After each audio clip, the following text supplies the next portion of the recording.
This episode is brought to you by Vital Farms. Isn't it bullshit to have to question where your food comes from? At Vital Farms, you can trace your pasture-raised eggs all the way back to the source, the pasture. On the side of each pasture-raised carton of eggs, you'll find the name of the farm where your eggs were laid. And when you look the farm up on their website, you'll get a peek at all the sunshine, fresh air, and open space the hens enjoy. Learn more and find out where to buy them at vitalfarms.com. Vital Farms, keeping it bullshit-free. This episode is brought to you by Kia's first 3-row all-electric SUV, the Kia EV9, with available all-wheel drive and seating for up to 7 adults, with a 0 to 60 speed that thrills you 1 minute and available reclining lounge seats that unwind you the next. Visit kia.com/EV9 to learn more. Ask your Kia dealer for availability. No system, no matter how advanced, can compensate for all driver error and or driving conditions. Always drive safely. This episode is brought to you by Shopify.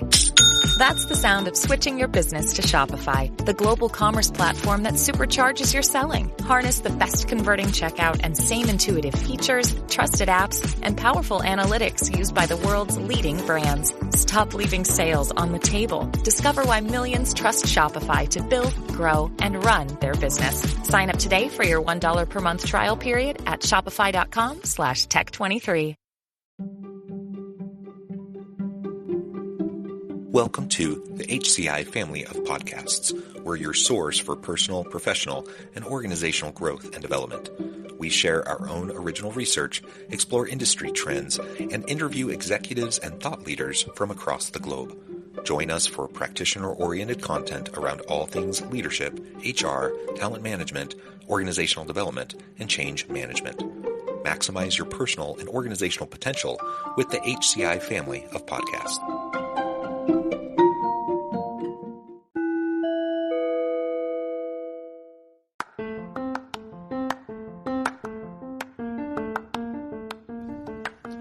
Welcome to the podcast. In this podcast episode, I talk with Robb Wilson about what human capital-focused leaders are missing when it comes to AI and hyper-automation.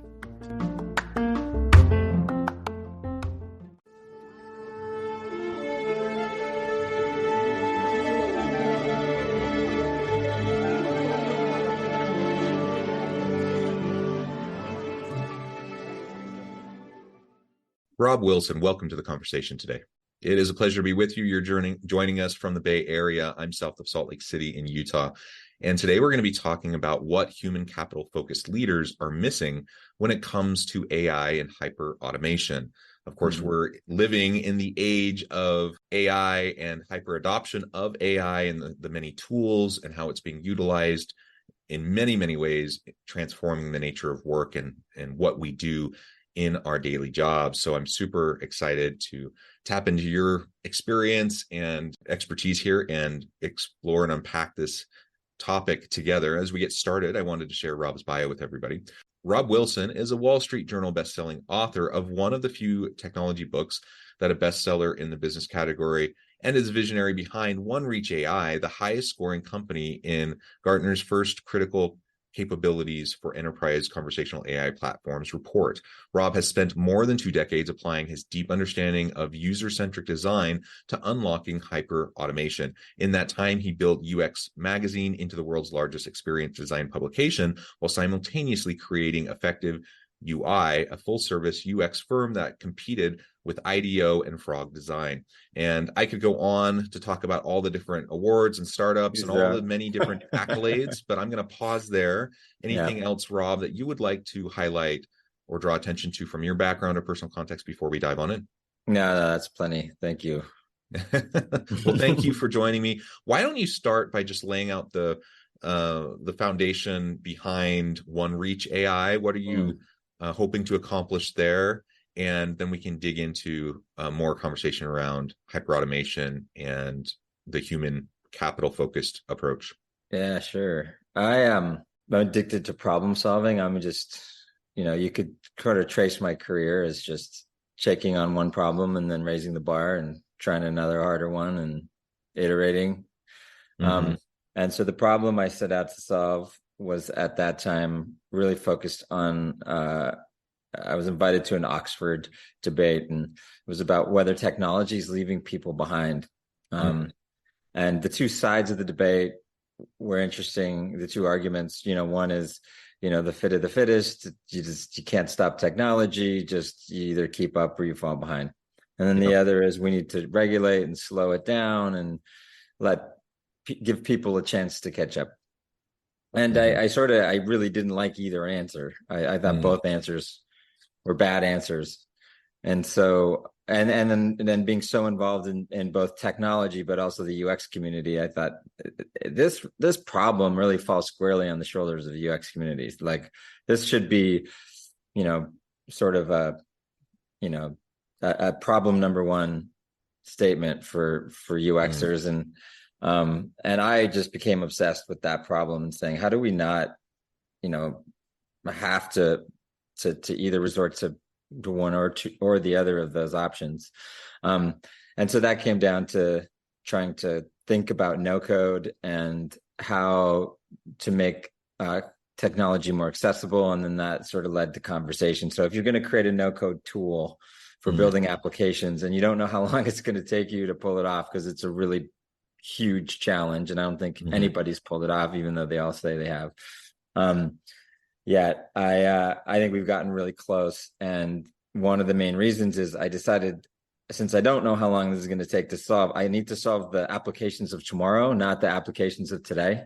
I need to allow people to be able to build what they're going to need to build, not what we are building. So I went into sort of a deep research mode and came up with all interfaces will be in one form or another conversational in the future. Therefore, I'm going to create a no-code platform for creating conversational experiences versus graphically based ones. So there's the, I guess, not so short, but for me, short version. Yeah, no, that's super helpful. And I agree. That Oxford conversation that you were having, that panel, those are the types of arguments that I hear constantly. And I think they're both really important perspectives, absolutely. But it seems like we are missing a major component when we're kind of bifurcating and thinking about them in those ways. And I just think it's more complicated and nuanced than either of those approaches really allow for. So I appreciate what you're attempting to do there at OneReach and in all the work that you've been doing. And I appreciate the UX design kind of perspective on this and approach. I do a lot of work in the organizational leadership and people management space. And of course, AI, ChatGPT, and all the others that have really come out and been mass adopted over the last 10 plus months has freaked a lot of people out. And, they're like, what's going to happen? My jobs are going to go away. How am I going to be relevant? How am I going to have a career, et cetera, et cetera, et cetera.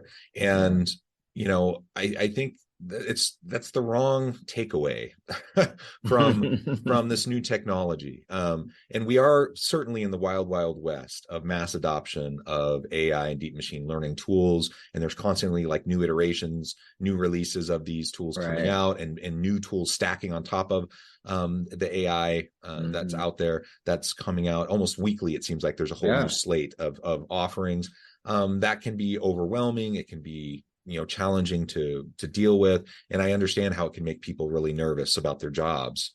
But why is that? I mean, I think you agree with me. So like how would you frame up like how we really should be looking at these tools instead of just worrying about losing our job? Yeah. We were recently given an award for best AI for HR. And I think the number one reason, or they said the number one reason, is because of our focus on enhancing the employee experience, that it wasn't focused like many of replacing or automating people out of a job. And I think that comes from, and that fear doesn't come from the fear of the machines as much as we like to think it is. It comes from the fear of bosses and people thinking bosses are heartless, and that the people you work for, if given an opportunity to like gut you and replace you with something cheaper, that they wouldn't hesitate. And I think there's a lot of AI that's really just a mirror to our humanity and things that we need to fix about ourselves that has nothing to do with the technology and everything to do with introspection and saying, wow, do we want to live in a world where we don't trust each other, where like we're neighbors, we live together in this country, in this world, and yet my boss would basically, put my family on the street if he could save a buck? Is that really where we live? Is that true? First of all, I don't think that's true for many companies. I think people do care about each other. And then the second part is, when anytime technology comes out, we use it to enhance. The fish grows big as the bowl. So it just means more things that we do. I could put it this way: in the customer service space, and I say even more so in HR and employee, if we could automate all the tasks done today, and that would mean that everybody doing those jobs today are out of work, you would assume that means that we are doing an almost perfect job at customer service and employee experience. So there's no more tasks to be done. We've automated all the ones we currently do, and there's no way to enhance it, like no room for improvement. We're so perfect at both of these things. And then we go around and we talk to people and say, how far from perfect are we? And they would say, in both examples, like, we are so far from perfect. Like, there's so much room for improvement. So all this really does is maybe give us that space to start actually caring about our employees and their lives. Like when did you get a get well card from your company when you called in sick versus I hope you had your shift covered? Like, how do can we enhance this and can we make work more enjoyable for people? Can we make interacting with companies something you look forward to? I think dysfunction is a great example. You like, the perfect example of dysfunction is I pay my marketing team to start conversations with customers, and I pay my customer service team to get rid of those interactions. Like, I'm literally paying one side to not talk to customers and the other side to initiate conversations with prospects and customers. Like, what if every conversation we saw as an opportunity, whether with employees or customers, to enhance the relationship like it should be, right? So yeah, I think there's just so much room to automate the way we should be doing things instead of the way we are. And if we can get into that mindset and we go, well, let's automate what we should be doing, there's so many things we can do. And it won't take there'll be, green fields of things for humans to do in this equation. Yeah, I absolutely agree. So, and let's also, just as a reminder to everyone, automation is not new. The mass adoption of AI automation is relatively new. But we've always been automating, and we've always been, slowly but surely at times and rapidly at other times, displacing certain tasks and certain types of things that people have done. And that will always happen, as we come up with different tools and machinery and technology that can allow us to automate things that are repetitive and we just don't need a human being to do. So that's what continues to happen. It will always happen. And I personally know that I appreciate how many of the technological tools of the past decade plus have freed up more and more of my time to do the stuff that I'm passionate about, that I feel really drives meaning and purpose in my work. And I'm able to do the more innately human elements of my work because I don't have to spend as much time doing some of the other necessary things that have to get done. But now there are tools that can help me do that. And that's how it's always been, right? So on the one hand, we can think about, will there be some displacement of certain tasks and certain responsibilities for different things? Sure, but that's always how it's been, and we're always going to be adapting. And I don't know of anyone who wants to go back to typewriting pools, for example, or go back in time a little bit and think about how we used to do things decades ago. And most people are saying, no, we don't want to do that. So overall, this is a good thing. But I really like how you're framing it up in terms of there are always areas for improvement. And why don't we improve? Why do we still continue to have issues with customer service? Why do we still continue to have issues with employee experience? and all the HR internal workings of an organization. It's not rocket science usually. Like it's fairly straightforward, simple. Do these things consistently over time, and you're going to be in pretty good shape. Yet most organizations still struggle in these areas, and so magically, outsourcing these roles and tasks to AI isn't going to fix the underlying issues or problems, and it's not going to erase our need to continue to try to be creative and iterate and do cool new things in these spaces. And that's a human question, right? That's a human challenge. Yeah. And having these tools will just free us up, so we spend less time running around like chickens with our heads cut off trying to put out fires all day, and we have more time, because some of the necessary functions are being completed, that we have more time to do more of the strategic and creative stuff and innovate and do and drive new directions in these areas that are going to be really important for us. Right. So I just see it as a win overall. Like, do we need to be cautious? Do we need to, consider the ethical, ramifications of mass adoption of AI? These are important questions. Yes, we need to be thinking about these things. But is the sky falling, or, is it the rise of the machines and, a Terminator scenario? No, we're not there. And that's kind of silly.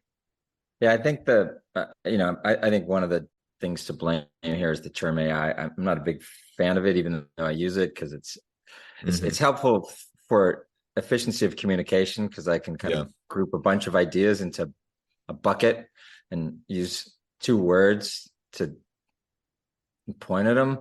But really, to me, it's just about smarter machines. That's it.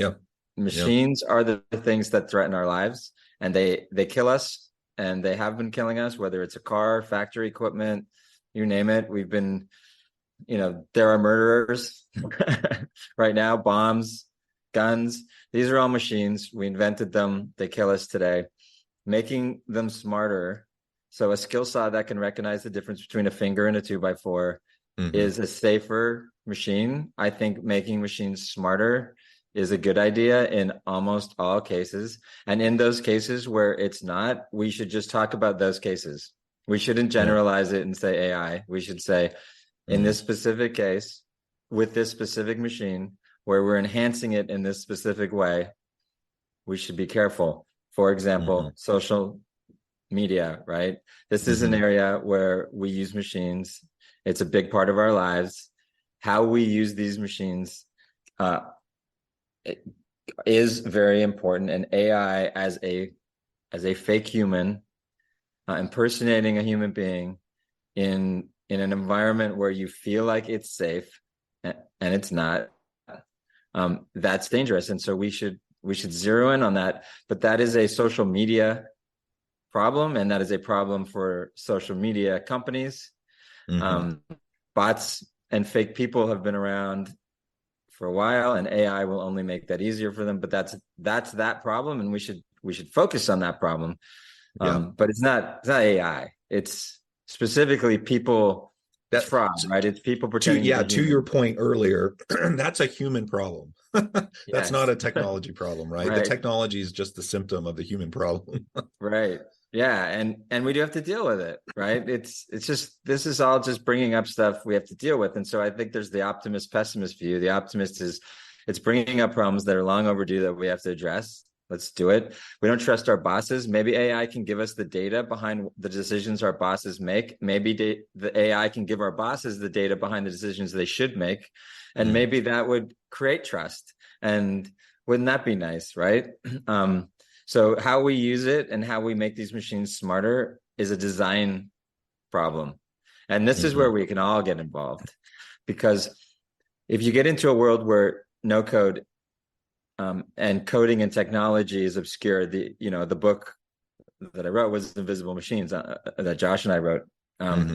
And that's the idea, is if the technology hides behind, and now we all become designers of these experiences, and we start focusing less on what the machines can do and the technology behind them, but what are the experiences that we create with them, and that we can all become designers of these experiences, that becomes a world in which we can enhance our experience as employees, our experience as customers, our experience as parents, whatever. And that's a place I want to live in. That would be awesome. Do I want to make the gun smarter? Only if it makes it safer. But If it's to make the gun more dangerous, then no. But let's talk specifics. Yeah, very good. So over generalizations aren't helpful, and you're right. When we say AI, that includes a whole like multiple buckets of things, right? Yeah. And all sorts of tools and applications, and so getting specific is going to be really important. And there's a lot of fear mongering that's out there around AI, the quote unquote general bucket of AI. So we need to be very careful with that. Something else, we've referred to it. I think everything we've been talking about up to this point has been relevant to it. But are there other specific things that you think leaders might be missing when it comes to AI and hyperautomation? And how can we be more human-focused leaders in the age of, these advanced technologies that are in many ways going to reshape the way we do our work? Yeah. So to say like what should people do, you have to kind of put it in relativity. So I don't know, whether people should do anything. People are moving slowly. Companies are, and from my perspective, in terms of the available technology and how slowly they're adopting it. And so that's only a problem if some portion of your industry moves faster than you. Right. And right now, everyone's just disoriented. So if everyone stays disoriented, there's no hurry.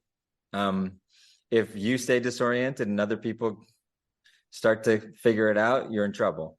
I don't know how soon people are going to start to figure this out, but what I see is a big mistake, deferring to others to figure it out for you. Google comes in and says, you should just buy our AI package. Like, okay, first of all, what is AI? So they put you on some sort of road. Now you're talking about a company that's, that was falling behind itself. And then now came up with a package as a way to like catch up. So they're trying to, optics of like, oh my God, no, we're not behind. Wait a sec. And now and that will tell you how not to fall behind. And so you look at, many companies kind of coming in and saying, we're going to create an easy button and we'll just put you on a path to AI adoption. And you don't have to understand this stuff. Just follow us. I think that's a big mistake, because if you look at OpenAI and this generative AI revolution, OpenAI was a relatively small company, but more importantly, the team inside were like three. It's a very small team that came up with this. Innovations are going to come from all over. They're not going to be just all centered on the big boys. Anthropic, another example. So I think just deferring your strategy to somebody who's trying to sell you a package and is really freaking out because they're losing their moat.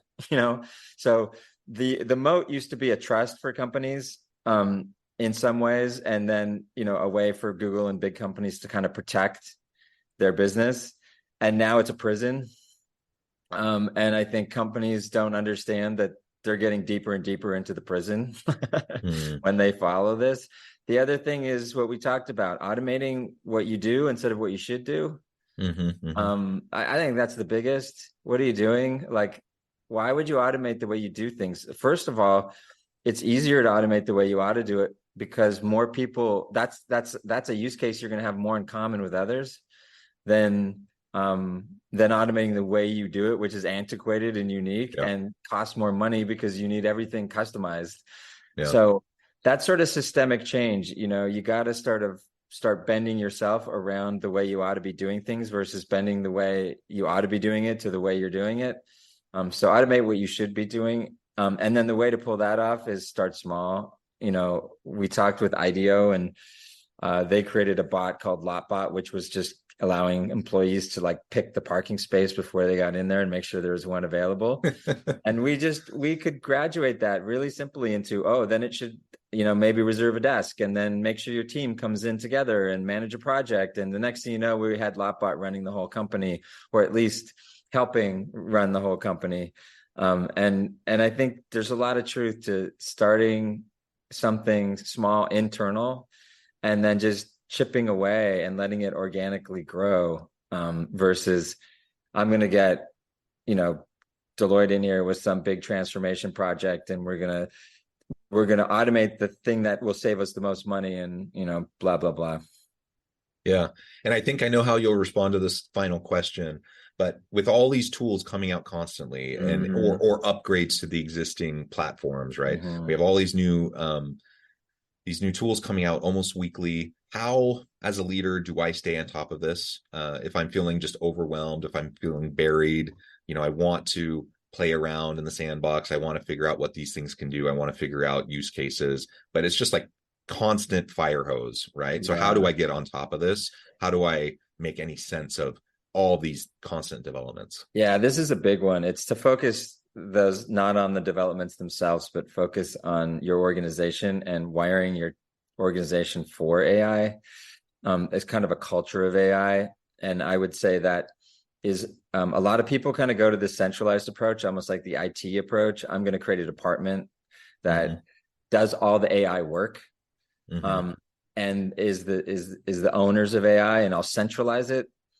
Decentralization is really the key, and so you do need to hire a team that understands it, but a team that's capable of educating the rest of your company, and that's their goal, is to enable and to co-create with the rest of the company, because AI can probably help solve almost every big problem in every company right now, and you don't know where to start. Well, start with creating a team that can walk around and educate each department all the way from the top to the bottom on how to think about solving these problems and come up with a framework for prioritization.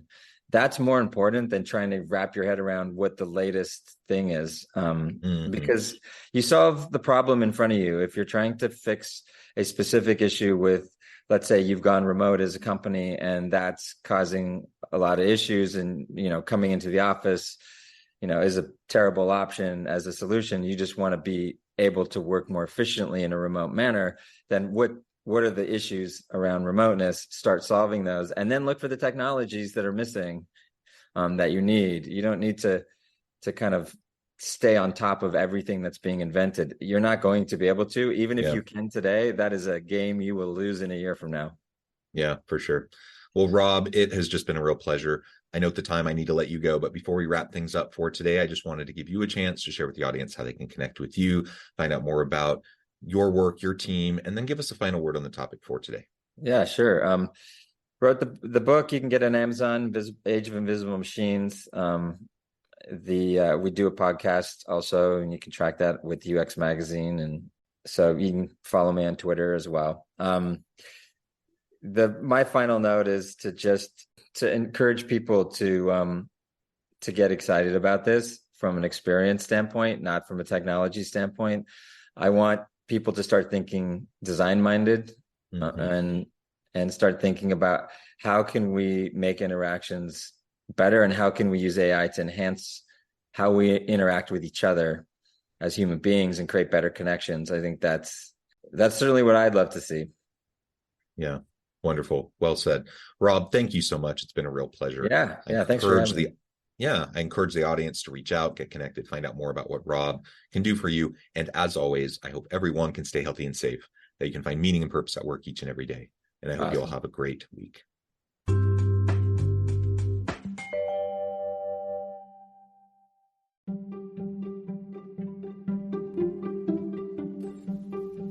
Thanks for joining us for this episode of the podcast.